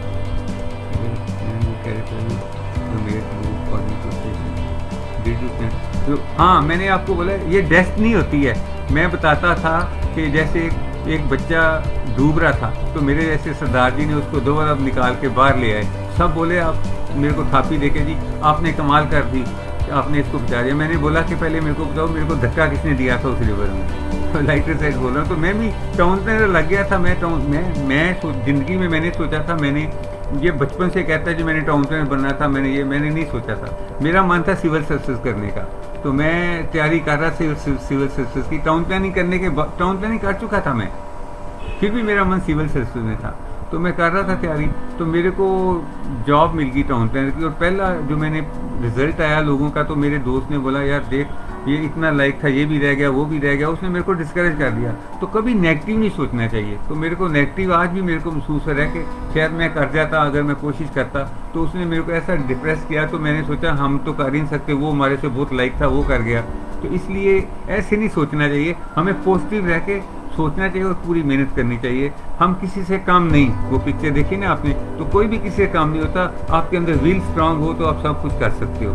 हाँ, तो मैंने जब टाउन प्लानर लग गया, मैंने टीचिंग का नहीं सोचा था कभी। तो ये 84 में गड़बड़ होगी जो सिखों के साथ, तो मेरी तो ज़िंदगी बच गई। तो फिर मेरा मन वहाँ नौकरी करने को नहीं लगा। तो फिर मेरे को ये चांस टीचिंग की मिल गई। बड़ी मुश्किल जॉब थी टीचिंग की। मैं पढ़ाना बड़ा मुश्किल लगता था शुरू में, पढ़ाना बहुत मुश्किल था। लेकिन मेरे को ये महसूस करता है, ये जॉब मैं अब महसूस करता हूँ जब मेरा ख़त्म हो गया कैरियर पढ़ाई का। अभी मैं 4 जर्नल्स हैं, उनके एडिटोरियल बोर्ड में हूँ मैं। आर्टिकल अमेरिका से एक जर्नल सिविल इंजीनियरिंग आर्किटेक्चर, उसका मैं देखता हूँ। पाकिस्तान में एक यूनिवर्सिटी है, उसके आर्किटेक्चर प्लानिंग का जर्नल है उसका। ऐसे 4 जर्नल के एडिटोरियल बोर्ड में हूँ। तो वो ये डेस्टिनी आपको ले जाती है। लेकिन जो भी करना है, आप ये ना सोचो कि मैंने ये आप टाउन प्लानिंग करने लगे, जो आपकी किस्मत में होना वही है। लेकिन ये है कि जो भी करना है उसको टेस्ट से करो। जैसे एक मेरा दोस्त है, उसको सैलड बड़ा अच्छा लगता है, तो उसकी वाइफ पूरी प्लेट भर के ले आई। थोड़ी थोड़ी खा लिया है, कहता है मुका दिया है। तो मुकाने वाला एटीट्यूड ना रखो। अगर मुकाने वाला रखोगे तो फिर नहीं होगा। ये अनुराग जी पूछ रहे हैं कि the work of town and country planning same is different. नहीं, देखो जो टाउन है और कंट्री दोनों डिफरेंट है। जब हम अर्बन रीजनल प्लानिंग की बी प्लानिंग करते हैं, उसमें ये दोनों एक्सरसाइज आएंगी, रीजनल प्लानिंग की भी आएंगी, क्योंकि उसकी स्केल डिफरेंट हो जाती है। तो ये दोनों डिफरेंट है, दोनों का एरिया डिफरेंट है। तो इसके ऊपर भी हमने प्रोजेक्ट किया, मैंने बताया। अर्बन का भी किया हमने, एक बस स्टैंड बनाया था अर्बन का। मेरे साथ एक आर्किटेक्ट, 2 आर्किटेक्ट प्लानर थे, मैं कंजर्वेशन प्लानर था। तो हमने तलवंडी साहब, वो एक टाउन है बठिंडे से 26 किलोमीटर, उसका एक बस स्टैंड बनाना था। तो हमने कंसेप्ट मेरा था कि वो बस स्टैंड ऐसा हो कि गुरुद्वारे के जो डोम्स उनके साथ मैच करे, एकदम गुरुद्वारे की जो ब्यूटी ना खराब हो जाए। तो वो बस से हमें यूनिवर्सिटी, जो हमारी यूनिवर्सिटी, उसने हमें सिंडिकेट हाईएस्ट बॉडी होती है, उसमें से हमें एप्रिसिएशन लेटर मिली थी उस बस स्टैंड के लिए। वाइस चांसलर साहब ने बुला के बोला था, डॉक्टर सोच थे हमारे वीसी उस वक्त। अभी उनका बर्थडे मनाया गया है, बड़ा अच्छा लगा मेरे को उनको। अच्छा, and the responsibility both are same. Yes, actually अभी भी ना हमारे रीजनल प्लानिंग की वीकनेस है। हम ज़्यादा बायस अर्बन के तरफ हुए हैं, क्योंकि अर्बन प्रॉब्लम ज़्यादा दिखाई दे रही हैं। गवर्नमेंट ऑफ इंडिया ने बड़े प्रोजेक्ट शुरू किए। एक प्रोजेक्ट किया था IDSMT, integrated development of small and medium size town, कि उसमें के जो small and medium size town है, उनमें से लोग माइग्रेट ना करें सिटीज़ में। वो जैसे फॉर एग्जांपल मैं मिर्ज़ापुर में मैं IDSMT की रिपोर्ट बनाई थी बनारस से। तो ये था कि जैसे मैंने मिर्ज़ापुर से पिक्चर भी देखनी है तो मैं बनारस जाऊँ, तो हमें कुछ एक्टिविटीज़ ऐसी वहाँ प्रोवाइड करनी चाहिए जहाँ से लोगों को हर एक चीज़ के लिए वहाँ ना जाना पड़े। Sir, you have done sociology in your career, how does this help hand? Yes, sociology is one of the eligibility for masters course. आज भी है sociology, economics, geography, B civil, B architecture, B planning, ये 5-6 eligibilities हैं अगर आपने masters का course करना है टाउन प्लानिंग का। Urban planning, regional planning, housing, तो इसके लिए ये एलिजिबिलिटी है। चाहे आप किसी भी इंडिया के स्कूल में आप चल जाओ, आपको ये मिल जाएगी। What is town planning do? Town planner ने क्या करना है, देखो अलग अलग ड्यूटीज़ हैं। जैसे अगर वो town and country planning department में काम कर रहा है, जैसे हमारे पंजाब में town and country planning department है, उसका एक चीफ टाउन प्लानर होता है, फिर सीनियर टाउन प्लानर होता है, फिर डिविजनल टाउन प्लानर होता है। तो ऐसे सारे सिटी को डिवीज़न में बांटा, स्टेट को बांटा होता है। हर एक में कुछ डिस्ट्रिक्ट है, उनका सीनियर टाउन प्लानर होता है, और एक डिस्ट्रिक्ट में एक डिस्ट्रिक्ट टाउन प्लानर होता है, उसको बोलते हैं डिविजनल टाउन प्लानर। तो उसने जो भी डेवलपमेंट है, कोई कॉलोनी पास होनी, उनके नक्शे पास करनी है, डिस्ट्रिक्ट प्लान जो भी बनना है ना, कोई लोकेलिटी करनी है, उसको उसके थ्रू पास होके जाएंगे। अच्छा, जो कॉर्पोरेशन टाउन प्लानर है, उसने कोई भी नक्शा पास करना है, अपने घर में घर बनाना है, कोई कंस्ट्रक्शन करनी है, ऊपर बनाना है, तो आपको उसका फिर नक्शा पास कराना पड़ेगा। तो जब ये आप ज्वाइन करोगे कोर्स, ये सारा कुछ आपको पता लग जाएगा। हम तो ये जो फील्ड के लोग हैं ना, जैसे टाउन प्लानर कॉर्पोरेशन में है, जैसे town planner, district town planner, chief town, उनको हम बुलाते थे हमारे यूनिवर्सिटी में एग्ज़ाम्स लेने के लिए, फिर उनके लेक्चर भी करवाते थे। अब कुछ सालों से यूनिवर्सिटीज़ ने ये बंद कर दिया है कि बाहर वालों को बुलाना, जो मेरे ख्याल में बहुत गलत साबित हुआ है। इवन जो हमारे टीचर्स हैं, उसके लिए भी हम अपने आप ही जूरी बन गई है, टीचर्स अपने आप ही इवेल्युएट करते हैं, उनको बाहर का आउटपुट नहीं मिलता। पहले हम करते थे कि जैसे थीसिस के वाइवे के लिए हम चीफ टाउन प्लानर स्टेट का बुला लेते थे, और एक स्कूल ऑफ प्लानिंग दिल्ली का प्रोफेसर, तो दूसरे स्टेट का एक town planner chief town planner आ रहा है, तो वो इनपुट देके जाएगा कुछ। हम भी सीखते थे, और अब ये हो गया कि सारा कुछ इंटरनली हो गया, उससे थोड़ा मेरे को लगता है इसको कोशिश करनी चाहिए चेंज करने की, अगर हो जाए तो फिर ज़्यादा अच्छा होगा।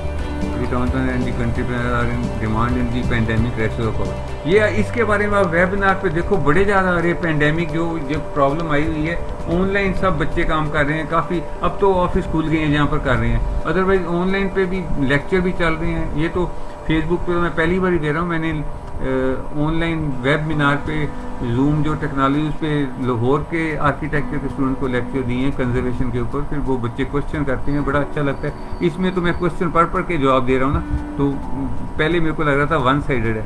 तो ये क्राइसिस तो अभी रहेगा कुछ देर, लेकिन काम तो चलता रहेगा। हाँ, इसके हिसाब से हमें देखना पड़ेगा कि डेवलपमेंट कैसी करनी चाहिए, कि ज़्यादा कंजेशन नहीं होनी चाहिए, ताकि जैसे अमेरिका में वैसे भी कंसेप्ट चेंज हो रहे हैं। अमेरिका में हेल्थ प्लानिंग का कंसेप्ट आ गया, मास्टर्स की हेल्थ प्लानिंग भी शुरू होने वाली है, मेरे ख्याल एसपीए दिल्ली में।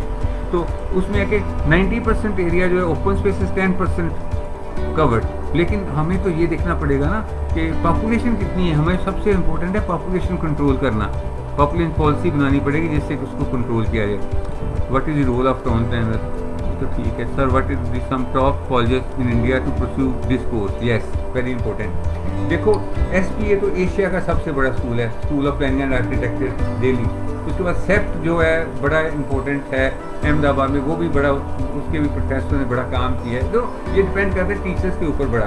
तो स्कूल ऑफ प्लानिंग मद्रास का भी बड़ा अच्छा है, school of planning Guru Ramdas school of planning Guru Nanak university भी 72 का वेल इस्टेब्लिश है, फैकल्टी भी सारी अच्छी है वहाँ पर।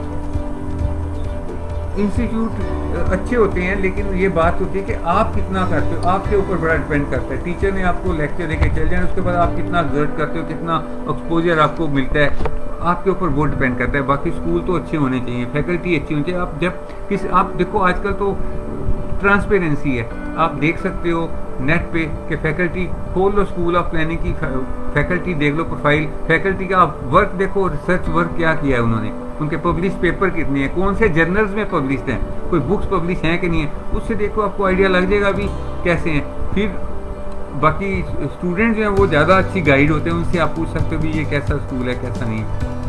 आर्ट्स हम सब्जेक्ट सिविल इंजीनियरिंग, तो बीटेक प्लानिंग बी प्लानिंग में जो है ना, सिविल इंजीनियरिंग का बस स्ट्रक्चर के बारे में होता है, ज़्यादा टाउन प्लानिंग का करना है, उन्हें बेसिक स्ट्रक्चर का बताना है, आर्किटेक्चर का भी बेसिक बताना है इसमें बी प्लानिंग में। और दीज बोथ कोर्सेज आर या otherwise they are very different. Civil engineering is totally different, town planning is totally different. Can you suggest the best institute in India to? मैंने बता दिया best institute के बारे में, on which basis planning is done. Yes, ये planning किस basis पे करनी चाहिए, ये बड़ा इंपॉर्टेंट क्वेश्चन है। जब हमने बस स्टैंड बनाया तलवंडी साबो का, तो I was the project in-charge. वैसे तो मैं चाहता तो चंडीगढ़ का प्लान लेके कोई बस स्टैंड का उसको कॉपी कर देता, नहीं, मैं पर्सनली एक इसमें ऑब्जर्वेशन होती है, पार्टिसिपेंट ऑब्जर्वेशन, रिसर्च मेथड होते हैं, participant observation, non participant observation. तो मैं ऐसे किया कि मैं गया लुधियाना के बस स्टैंड पे जाके बैठ गया, नॉन पार्टिसिपेंट ऑब्जर्वेशन। तो मैं ऑब्जर्व करता था क्या प्रॉब्लम है, लोग बैठे हैं, कोई बच्चा लेडी बच्चे को केला खा रही, छिलका फेंक दिया, ऐसे कोई डस्टबिन नहीं पड़ा हुआ, बस सारी बस बे कैसे लगी है। तो मैं ऐसे ऑब्जर्व करता था। बठिंडा के बस स्टैंड में गया, वो मैंने देखा कि वहाँ पर तो टॉयलेट ही नहीं है, लेडीज भी जैसे जेंट्स यूज़ कर रहे हैं सड़कों के किनारे, मेरे को बड़ा गंदा लगा। तो फिर हमने जब बस स्टैंड तलवंडी साबो को बनाया, तो मैंने अब जो MD थे, he was very nice MD, he's IAS officer, he is no more, he died at the age of 36, B Vikram, वो तो मेरा फैमिली फ्रेंड ही बन गया। तो हमने वो बस स्टैंड का जब कंसेप्ट देखा ना, बनाया मन में कैसा बनाना है, फिर मैंने ड्राइवर्स को इंटरव्यू किया। ड्राइवर्स को मैंने पूछा कि आपकी क्या प्रॉब्लम है, आप क्या चाहते? कहते जी गर्मियों में तो बाहर टूटी लगी है, नहा लेते, सर्दियों में बड़ी ठंड लगती है। तो मैंने ड्राइवर्स के लिए एक बड़ा अच्छा रिटायरिंग रूम बनाया, 8-10 सो सकेंगे, 8-10 को नहाने के लिए प्रोविज़न की कि वो अगर 6 घंटे ड्राइव करके आया, रात को 10 बजे पहुँचा, अपने गाँव नहीं जा सकता, तो वहाँ कम से कम नहा तो सके ना। तो आपको टाउन प्लानर वो अच्छा होता है जो अपने आप को हर एक पोजीशन में पुट करे, कि जैसे मैं अगर रेजिडेंशियल एरिया प्लान कर रहा हूँ, तो अगर मैं यहाँ रहा हूँ तो मेरे को क्या प्रॉब्लम आएगी। ये नहीं कि डंडे लगा दो, पुलिस खड़ी कर दो, नो। आपको प्लानिंग ऐसी है कि लोग वायलेट ना करें। जैसे मैं ऑक्सफोर्ड यूनिवर्सिटी में लेक्चर देने गया school of planning B planning के स्टूडेंट्स को, जब मैं पढ़ता था इंग्लैंड में। तो मैं ऑक्सफोर्ड यूनिवर्सिटी के आप अपनी आंखें खोल के रखो, जब घूमते हो सड़क पर देखो क्या हो रहा है। तो मैंने देखा कि जैसे कार अंदर जाती है ना, तो लोग हमारे तो उल्टी तरफ से ले जाते हैं, इन लिखा होता है वहाँ से आउट भी कर देते हैं, जहाँ आउट है वहाँ इन कर देते। उन्होंने एक ऐसी स्टील के लगाया हुआ था स्पेयर सा, तो जब कार अंदर जाएगी वो नीचे बैठ जाएगा तो फिर खड़ा हो जाएगा, कि अंदर से कोई आएगा तो उसके टायरों के अंदर बढ़ेगा, टायर फट जाएंगे। ऐसी चीज़ें आप, ये टाउन प्लानर ने सोचना है, ये छोटी छोटी चीज़ें। जैसे मैं जर्मनी में गया तो वहाँ पर हम रिवर राइन क्रॉस कर रहे थे ऊपर से, ओवर ब्रिज से, तो मैंने देखा साइकिल वाला आ रहा है, साइड में एक उन्होंने गार्डर रखा हुआ है, साइकिल उसमें रखा है, रेड के ले गया सीढ़ियों चढ़ के। तो मेरे अमृतसर में भी ऐसे था, तो वहाँ पर वो उठा के साइकिल लेके जा रहे हैं। एक गार्डर कितने का आता है स्टील का? 1500, 2000, 3000 का आएगा, वो लगा दो, लोगों को कम्फर्ट होगी। तो इसमें हमें देखना चाहिए लोगों की, हमें क्या कम्फर्ट देनी है लोगों को, कि लोग महसूस करें कि उनको अच्छा लगे। जैसे पेडेस्ट्रियन के लिए कोई भी नहीं हमारे सोचता है यहाँ पर, pedestrian is the most vulnerable road user. जो फुटपाथ हैं वो हमने कवर किए हैं दुकानों वालों ने, और कोई कहता भी नहीं। इसके लिए फिर जो लोकल अथॉरिटी होती है ना, म्यूनसिपल कॉर्पोरेशन, उसने इंक्रोचमेंट रिमूव करनी है। लेकिन बात पता है क्या है कि हमारे यहाँ पर लोग ना डंडे से डरते हैं। जैसे आप भी देखो, स्टूडेंट जो हैं मोटरसाइकिल चलाते हैं, हेलमेट नीचे रखा होता है, जब पुलिस वाला देखा सिर पे रख लिया। तो हमें ये चीज़ों से दूर जाना पड़ेगा। अब क्या है, अब वो पुलिस वालों की ड्यूटी देखो कैसे बन गई कि मास्क भी नहीं लोग डाल के, मास्क आपकी अपनी सिक्योरिटी है, पुलिस वाले को देख के मास्क डाल रहे हैं कि पुलिस को फाइन करना पड़ रहा है मास्क लगाने के लिए। तो ये तो चीज़ें ऐसी हैं कि मेरा ख्याल कि हमें गुड सिटीजन्स बनना पड़ेगा। तो ये टाउन प्लानिंग का बेसिक पर्पज़ है healthy living environment. Healthy living environment कैसे, इसके लिए नॉर्म्स एंड स्टैंडर्ड्स होती हैं कि एक टाउन है उसके लिए हमने 5 to 15% ओपन स्पेसेस देने हैं, इतना हमने कमर्शियल एरिया देना है 3 to 5%, सर्कुलेशन रोड्स के लिए हमने 15 से 25% देना है, रेजिडेंशियल 40 के 60% देना है। ऐसे सारे स्टैंडर्ड्स हैं, वो लगा के फिर करते हैं हम, उससे फिर ये सारी जो है ना हेल्दी लिविंग एनवायरनमेंट आएगा। Work area, living area relationship होना चाहिए कि जैसे कोई इंडस्ट्री है उसके साथ वर्कर्स भी के लिए होना चाहिए, कोई कमर्शियल कोई वर्क एरिया आ रहा है उसके साथ रेजिडेंशियल भी होना चाहिए। तो उससे फिर ट्रांसपोर्टेशन की कॉस्ट बचेगी, पोल्यूशन बचेगा, व्हीकल फ्यूल बचेगा। In London which institute you study sir? Yes, मैंने वहाँ पर मास्टर्स इन कंजर्वेशन की है। ये यूनिवर्सिटी ऑफ यॉर्क है, नॉर्थ इंग्लैंड में, ब्यूटीफुल सिटी। तो उसमें सेंटर फॉर कंजर्वेशन स्टडीज़ है, institute of advance architecture studies उसके अंडर है। तो वहाँ से मैंने मास्टर्स की थी। तो मेरे साथ 30 स्टूडेंट थे। तो वहाँ पर देखो 20 साल का भी स्टूडेंट था और 62 ईयर ओल्ड भी स्टूडेंट था। मैं 33 का था, 32, 33 का था। तो मैं कंपैरिजन कर रहा था हमारे बच्चों के वहाँ के में, बिकॉज आई वाज सोशियोलॉजिस्ट, मैंने वो भी स्टडी करने की कोशिश की कि मैं देख रहा था कि जो बच्चे वहाँ पढ़ने आए ना, चाहे वो 65 साल का है तो चाहे वो 20 साल का है, वो नॉलेज के लिए आए हैं, डिग्री के लिए नहीं आए हुए। हमारे यहाँ हम डिग्री के लिए भागते हैं। तो मतलब कोई भी बच्चा क्लास नहीं मिस करता था, कोई भी। हमारे 4 पीरियड होते थे, सुबह एक पीरियड 9 से 10, फिर चाय का टाइम, फिर एक क्लास, फिर लंच, फिर एक क्लास, फिर कॉफ़ी, फिर एक क्लास। 4 क्लास से लगती थी, 6 बजते थे। कई बार शाम को सर्दियों में अंधेरा हो जाता, हम घर आते थे तो सब लगाते थे। असाइनमेंट मिलती थी, सेमिनार सब करते थे, थीसिस सब करते थे। किसी को ये नहीं था कि मेरे को डिग्री लेनी है। अगर आप पैशन से पढ़ोगे तो डिग्री तो आपको मिलेगी मिलेगी। तो अगर आपने टाउन प्लानिंग, ये आप नेट पे जाओ, आप तो बड़े लकी हो, गूगल के ऊपर दबाओ तो आपको सारी दुनिया आपके हाथ में आ जाती है। जब हम पढ़ते थे, हम तो जर्नल्स में खोल खोल के देखते थे कि आर्टिकल क्या, पढ़ के हम नोट करते थे। उसका एक फायदा था।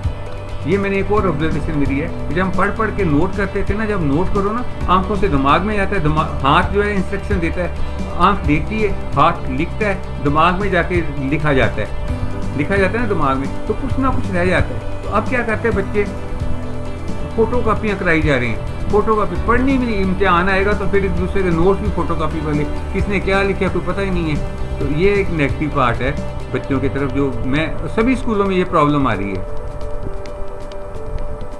What are you the major problem you face during your time?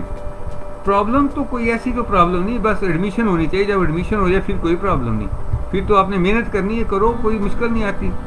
Ups and down ज़िंदगी में आती। जैसे मैं बताया मैंने कि मैं ऑनर्स करना चाह रहा था, वो मेरी हुई नहीं, फिर मैं इंग्लिश में चला, फिर सोशियोलॉजी में आ गया, फिर मेरी एडमिशन हुई, मैं लाइब्रेरी साइंस कर ली, फिर मैंने टाउन प्लानिंग कर ली, करके मैं बनारस में लग भी गया, फिर मेरे को छोड़ के टीचिंग में आना पड़ गया। लेकिन I am very much satisfied, specially ये जो टीचिंग की जॉब है, इसमें मैंने बहुत लर्न किया है। मैंने अपने आप को बहुत एजुकेशन मेरी बड़ी इंप्रूव हुई है। अगर मैं टाउन प्लान लग जाता तो मैंने टाउन प्लान के बाद कुछ करना नहीं था मोस्टली। टाउन प्लानिंग में भी लोग हैं जिन्होंने बड़े पेपर पब्लिश किए हैं। हमारे जीतमर गुप्ता है, बहुत पब्लिश पेपर कर रहे हैं। एक डॉक्टर सीर सिंह है, उन्होंने PhD की है। मिस्टर मेसा में उन्होंने PhD की है, वो chief plan government of India के रहे हैं और अभी भी वो रिसर्च पेपर पब्लिश कर रहे हैं।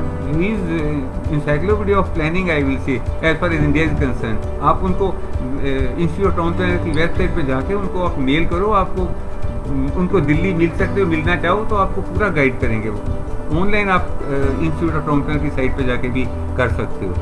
What is salary scope in this field में मैंने बताया कि डिपेंड करते हैं आपकी आपके पास लियाकत कितनी है, उसके हिसाब से मिलेगा आपको जो भी सैलरी है। पर आजकल बड़े urban mission government of India ने शुरू किए हैं, जैसे अमृत एक मिशन, उसमें कई बच्चे 53-54,000 उनको मिल रहा है। कंट्रैक्ट एक और आगे कंट्रैक्ट वाला सिस्टम आ रहा है। जैसे मैं आज से कई साल पहले देख रहा था, दिल्ली में USIS लाइब्रेरी थी यूनाइटेड स्टेट्स की, तो वहाँ पर लाइब्रेरियन जो है ना, हर कोई साल का कंट्रैक्ट है, साल बाद बढ़ा देते हैं। तो वो मेरे को बड़ा अच्छा लगा था, क्योंकि फिर वो साल बाद बढ़ना है ना, तो लोग डर रहता है कि अगले साल पहले रखेंगे कि नहीं, तो फिर बंदा पूरा काम करता है, क्योंकि डंडे से काम चलते हैं ना हमारे। तो एक और मैंने चीज़ देखी है कि जो कुछ इंस्टीट्यूशन जो हैं वो कैसे बनते हैं, फैकल्टी से बनते हैं। अगर फैकल्टी काम करेगी, बच्चों को पढ़ाएगी, अपना भी रिसर्च वर्क करेगी, तो उनका नाम होगा। जैसे एम्स इंस्टीट्यूट, PGI है, ये इंस्टीट्यूट का नाम क्यों है? मेरी बेटी PGI में असिस्टेंट प्रोफेसर है, तो मैं देखता हूँ कि वो तो जब MD कर रही थी तब भी दिन रात लगी थी, जब सीनियर रेजिडेंट तब भी लगी थी, फिर जब लेक्चर लगी अभी भी वो सुबह 7, 7:30 जाके रात को 7 बजे आना है, मतलब रिसर्च वर्क भी करना है और अपनी जो ड्यूटी है वो भी पूरी करनी है। और अब आजकल तो पेंडेमिक जो कोविड है उसमें नई ड्यूटीज़ भी देनी पड़ रही हैं रात को, किसी एमरजेंसी पे। अब सर्जरीज एमरजेंसी हो रही है, सिर्फ OPD नहीं चल रही PGI में, तो उसमें भी उसने उसको कि रात को 8 से सुबह 8 बजे तक है, तो कि वो डॉक्टर कहते हैं हमने सर्जरी तो करनी, पहले इसका चेक करो कि कोरोना तो नहीं है। तो वो उसलिए डॉक्टर्स की ड्यूटी, सीनियर डॉक्टर, जूनियर, सबकी ड्यूटी लगी हुई है रात 8 से 8। तो फिर नाम क्यों है PGI का? क्योंकि रिसर्च वर्क भी चल रहा है साथ साथ में। What are exams we need to prepare for government job? या जब आप बी प्लानिंग कर लोगे तो जो आपने पढ़ा है उसको, और अखबार तो आपको आज से लगवा लेनी चाहिए। मैं तो कहता हूँ 10वीं में इस बार पढ़नी शुरू कर देनी चाहिए। न्यूज़पेपर और एक डायरी लगा लो, उसमें आप एक तो वर्ड लिखते जाओ जो आपने नहीं कभी देखे, उनका मीनिंग लिखो। एक दूसरा आप चाहिए कि आपको 10-15 दिन बाद ना अपना जो कुछ आपने ऑब्जर्व किया, देखा, उसको आप लिखो, इंग्लिश में लिखने की कोशिश करो। क्योंकि देखो मैं हिंदी की रिस्पेक्ट करता हूँ, पंजाबी भी करता हूँ, उर्दू की, सबकी करता हूँ, लेकिन क्योंकि जो इंग्लिश लैंग्वेज है वो उसका बेनिफिट होता है आपको। इंटरव्यू में जाओगे वहाँ होगा, आपके आइडियाज़ तो आपके पास ओरिजिनल होंगे, लेकिन उसको पेश करने के लिए इंग्लिश थोड़ी हेल्प करती है। तो आप वो जब आप प्लानिंग में भी चल जाए, तो मैं बच्चों को रिपोर्ट राइटिंग में भी बताता था कि आप ज्वाइन किया फर्स्ट सेमेस्टर में, तो आप घर से आए हो तो आप मेरे को एक पेज लिख के दो क्या क्या देखा, क्योंकि मैं आपकी परसेप्शन चेंज हो जाएगी। आप टाउन प्लानिंग में आओगे, आप जाओगे तो आप देखोगे कि आपको प्रॉब्लम टाउन प्लानिंग की दिखाई देंगी। ट्रैफिक की प्रॉब्लम क्या है, लैंडस्केप कैसे क्या है, ट्रीज कैसे लगे हैं। मेरे दोस्त हैं जिन्होंने मेरा नाम ये इस ड्रीम फाउंडेशन में दिया था, मिस्टर रंगा। तो मैं बोल रहा हूँ कि मैं महेंद्र रंगा, इंडियन रेवेन्यू सर्विसेज में, he was posted in Amritsar. तो वो मेरे पास आ गए। तो कई बार कहते हैं हम बहुत समझदार हैं, तो समझ तब पता लगती है जब आपसे ज़्यादा समझदार मिले। तो मेरे को बोले कि हमें ना कोई मेरे को पता नहीं उनको कैसे मेरे पास आए कि कहते हैं हमने लोटस का बनाना है वहाँ पर एक पॉन्ड बॉर्डर पे, अमृतसर बॉर्डर पे। He was deputy commissioner custom. तो मैंने कहा हाँ मैं दे दूँगा आपको, लोटस हमारे यूनिवर्सिटी में पॉन्ड है, वहाँ से दे दूँगा। अब मेरे को भी नहीं पता था कि क्या सिस्टम। मैं ले गया, उनको बंदे 2-3 ले आए साथ में, मैंने पौंड में डाल दिया, बंदों को बोलो निकालो, खींच लो नीचे से, जो टानियाँ खींची जाती हैं। तो एक माली मिल गया वहाँ, कहता ये क्या कर रहे हो? मैं क्या, हमने कहता ऐसे नहीं लगता, इसके बीज होते हैं, आप फलानी जगह पर जाओ, वहाँ से आपको बीज मिलेगा। हम फिर वहाँ एक गाँव है यहाँ से 25-30 किलोमीटर, वहाँ गए, वहाँ को पूरी फार्मिंग हो रही थी लोटस की।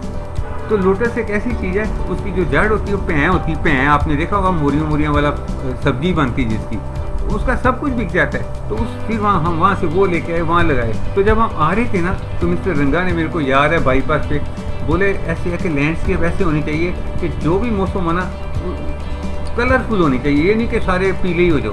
तो मैंने ये बड़ा मेरे को अच्छा लगा, तो मैंने उनसे ये लर्न करके फिर मैंने उसको मॉडिफाई कैसे किया कि जब बच्चों को हम नेबरहुड प्लान बनाते हैं, जैसे एक सेक्टर की प्लान करनी है, जैसे चंडीगढ़ का एक सेक्टर है 100 एकड़ का, 110 एकड़ का, तो हमने क्या करना है कि उसके अंदर मैंने कहा कि आपने ट्रीज लगाने हैं, मेरे को पहले लिखो ये ट्री का नाम क्या है, कॉमन नाम क्या है, बोटेनिकल नाम क्या है, फोलिएज कितना है, ब्लूम पीरियड क्या है, कौन सा ये फूल का कलर देता है, तो ये बनाओ। फिर आपने प्लान में ऐसे लगाने हैं कि कहीं आपको कुसुम का फूल हो, पेड़ हो, उसके पत्ते मार्च में लाल होने शुरू हो जाते हैं, अमलतास के पीले हो जाते हैं फूल, गुलमोहर के 3 रंग होते हैं, ऐसे मैंने सारे उनको करा के ट्रेनिंग दी। तो मैंने उनसे लर्न किया ये।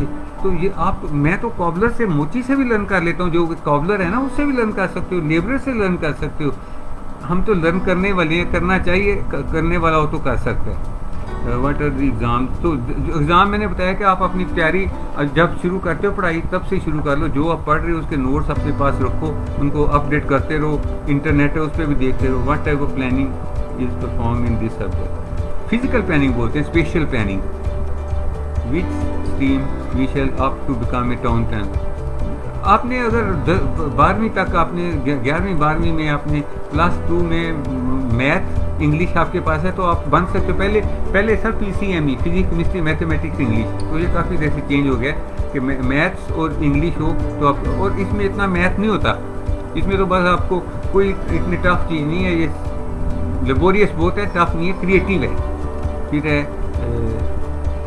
Day, what is the prominent difference that we can see as a town planner when ancient India and today's India is compared? What are the improvements short? ये तो बड़ा, ये आप ना, एक किताब है बड़ी अच्छी, टाउन एंड प्रिंसिपल, 2 किताबें हैं, principle practice of town and country planning, एक उसको बाइबल बोलते हैं टाउन प्लानिंग की, ये आपको पढ़नी पड़ेगी। किसका आंसर बड़ा लंबा है कि जो पहले टाउन प्लानर थे, अगर आप देखें ना, टाउन प्लानर की बात करते हैं, पहला जो भी था ना, पेशेंस थी लोगों में, अब पेशेंस खत्म हो गई है। आपको मैं एक एग्जांपल देता हूँ छोटी सी, दे मिस शिवली दे, ऐसे है कि कच्चे घर होते थे गांव में, तो जब बारिश आती थी तो लोग गोए का को गोबर होता है ना गऊ का, भैंस का, उसके साथ उसके ऊपर फेर देते थे, पोछा का लगाते थे, तो जब बारिश आती वो उतर जाता था।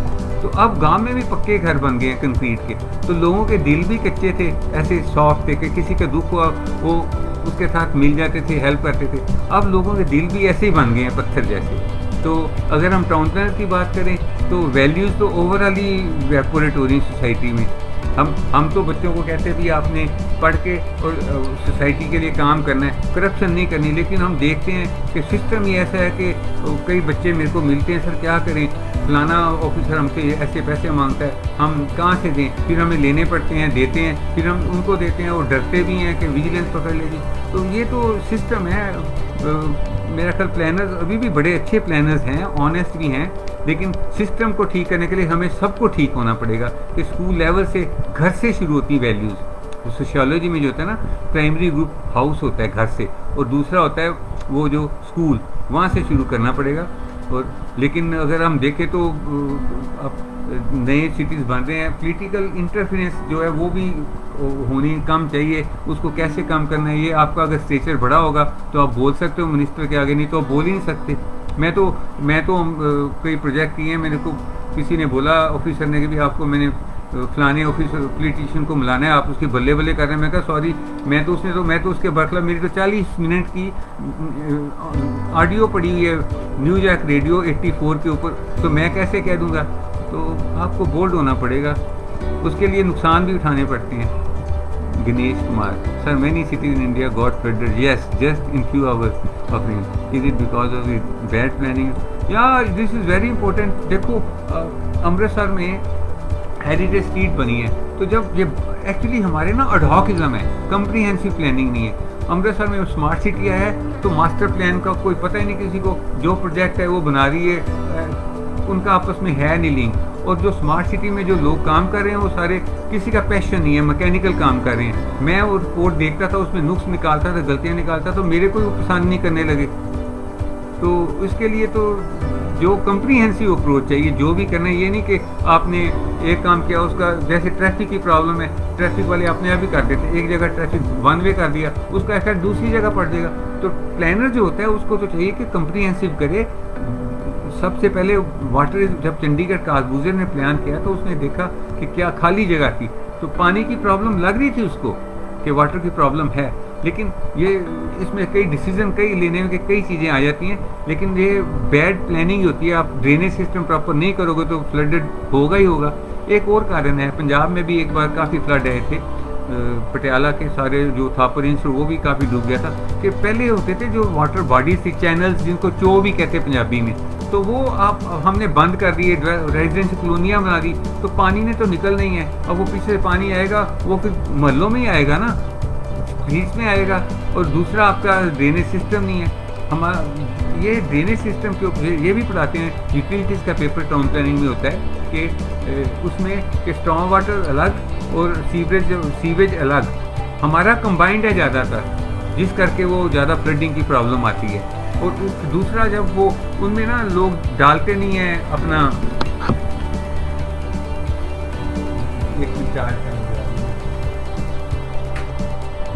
फिर वो जो हमारे यूनिवर्सिटी में गुरु नानक यूनिवर्सिटी में सेपरेट था ड्रेनेज और सीवरेज सिस्टम सेपरेट था। मैं देख रहा हूँ हमारे एक एक्सियन थे, एक वो धोबी होता है जो कपड़े प्रेस करता है, वो वहाँ पर वो प्रेस का ना जो कोला छान उसमें डाल रहा है ड्रेनेज वाले में, तो उन्होंने उसको पकड़ लिया, खबर निकल जाए यहाँ से।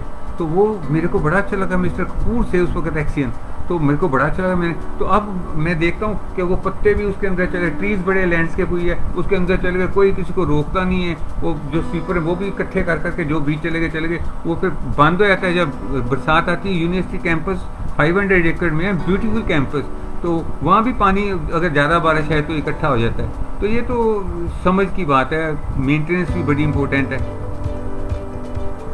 What will be planning of migrant workers employment please. Yes, ये बड़ा इंपॉर्टेंट है। देखो ये सोशल पॉइंट है। जब चंडीगढ़ प्लान किया गया था, ये मैं महसूस करता हूँ कि मैंने ना एक पेपर लिखा था 1988 में मोहाली के ऊपर। हमने ना एक घर बनाया मोहाली में 88 में। तो जब मैं आया तो मैं वीर know where the shoe pinches, तो मैं टाउन प्लानिंग कर चुका हुआ था, तो मैंने लेटर घर डालनी थी, मेरे को लेटर बॉक्स ही नहीं मिलता था, तो पोस्ट ऑफिस बड़ी दूर मिलता था, तो बस कोई शेल्टर नहीं था। और वो खोखा होते हैं ना लोग, रेडियाँ वाले ऐसे लगे होते थे। तो मैंने फिर पेपर लिखा, उसमें मैंने कहा कि यहाँ पर एक आपको ना जगह चाहिए जहाँ पर पेडेस्ट्रियन बनाओ, वहाँ पर वो बूथ छोटे छोटे खोखे लगा दो, और वहाँ पर एक वॉशरूम होना चाहिए, टैप होनी चाहिए। तो वो फिर अब मेरे को बड़ा अच्छा लगा, वो बन गया, कुछ साल बाद बन गया था। फिर जो V3 रोड होती है, पेरीफेरी रोड ऑफ सेक्टर, उसके ऊपर वो लोग एंट्री करते हैं जैसे सबकी, तो वो बंद करने के लिए बोल रहे थे। मैंने कहा इस पर एक पतली रास्ता बना दो, तो मेन पंक्चर बना दो, उसके ऊपर से लोग जा सकें। तो ऐसे ना आपको इसके ऊपर एग्जर्ट करना पड़ता है, अगर आप एग्जर्ट करो तो फिर ठीक हो जाता है। तो माइग्रेंट वर्कर्स की मैं बात कर रहा हूँ, चंडीगढ़ प्लान किया, जितने भी लोग वर्कर थे किसी तरीके से सोचा ही नहीं कि वो कहाँ रहेंगे, इतने लोग सिटी बनाने आए हैं। तो फिर क्या हुआ कि स्लम्स बन गई। तो इसलिए हमें अब कंसेप्ट आ गया EWS, इकोनॉमिकली वीकर सेक्शन, उसमें उनको दे देते हैं एरिया। और जब ऐसे दिया गया, अब किसी के पास रेडी है तो वो उसको इतना 25 मीटर दे दिया स्क्वायर मीटर, वो रेडी कहाँ रखेगा, फिर गली पतली उसमें रखेगा। तो ये सारी चीज़ें देखनी पड़ेंगी। Social factors are very important as well as psychological. Do you think planning of smart city should take right decision और नॉट? देखो स्मार्ट सिटी में कुछ चीज़ें मेरे को बड़ी अच्छी लगी हैं, कुछ मेरे को ये भी सबसे बड़ी बात ये लगी है कि इसमें ना जो काम कर रहे थे ना, जैसे कंपनी तो बड़ी ज़बरदस्त थी, लेकिन काम करने वाले थे वो अलग अलग स्टेट से थे, उनको अपने इस सिटी के साथ पैशन नहीं था, वो मैकेनिकल थे। मैं इसके ऊपर लिख रहा हूँ कि स्मार्ट सिटी का मेरा क्या एक्सपीरियंस है, तो उसमें थोड़ा पैशन चाहिए जो हमने। दूसरा, मास्टर प्लान का जो प्रोजेक्ट बनाए गए हैं वो मास्टर प्लान के साथ लिंक होने चाहिए, उनका इंटेग्रेशन होना चाहिए, एडहॉकिज्म नहीं होना चाहिए। सबसे बड़ी ये बात, जो इसका फ़ायदा ये होगा कि जो सेंट्रल कंट्रोल कमांड सिस्टम दिया गया ना, CCTV कैमरे लग जाएंगे सारे सिटी में। तो एक सिस्टम है, अगर कोई वायलेट करेगा उसी वक्त को उसको, अगर कोई स्नैचर है उसको भी पकड़ लिया जाएगा within no minute, no time. और ऐसा सिस्टम होगा, बड़ी जल्दी कमांड हो जाएगी। और अगर कोई ड्राइविंग कर रहा है, सीट बेल्ट नहीं लगाई, उसके घर में चालान पहुंच जाएगा। ये मैंने लाहौर में देखा, मैं अभी पीछे गया था लाहौर 2018 में। तो जिस प्रोफेसर के साथ मैं गाड़ी में बैठूँ ना, तो पहले बेल्ट लगाए। मैंने कहा लास्ट टाइम तो आप बेल्ट लगाते नहीं थे, तो वो बोले ऐसे है कि अब तो ना CCTV कैमरे लगे, घर पे चालान आ जाता है। तो मैंने फिर उनको बोला कि भी यहाँ पर मेरे को सड़कों पे कोई गाय नहीं दिखाई दे रही, ना ही मेरे को कोई डॉग दिखाई दे रहा है। क्या वो कहता गाय तो सारे हम खा गए हैं और जो डॉग हैं वो चाइनीज़ खा गए हैं, ऐसे मेरे को लाइटर मैन ने बोला। तो मतलब सीसीटीवी कैमरा लग जाएंगे अमृतसर में, उससे बहुत फर्क पड़ेगा। साइकिल ट्रैक भी काफ़ी अच्छे बनने हैं जिस पे साइकिलिंग कर सके लोग, और पार्क्स का भी प्रोजेक्ट है, मतलब अच्छे प्रोजेक्ट हैं, लेकिन ना कम्प्रीहेंसिव नहीं है। कम्प्रीहेंसिव अप्रोच चाहिए कि एक चीज़ का दूसरे का लिंक हो, वो थोड़े मिसिंग है। लेकिन फिर भी मेरा ख्याल चलो कुछ ना कुछ तो होगा। Let's have positive. Good morning. How do ya disaster management diploma disaster management. देखो टाउन प्लानिंग में ये भी पेपर इंट्रोड्यूस किया जा रहा है डिज़ास्टर मैनेजमेंट का। एक हमारे प्रोफेसर नहीं, वो फील्ड के रहे हैं, डॉक्टर कुलशेस्त्रा, दिल्ली में हैं। He is a brilliant town planner, वो बड़ी प्रैक्टिस है उनकी अर्बन प्लानिंग की।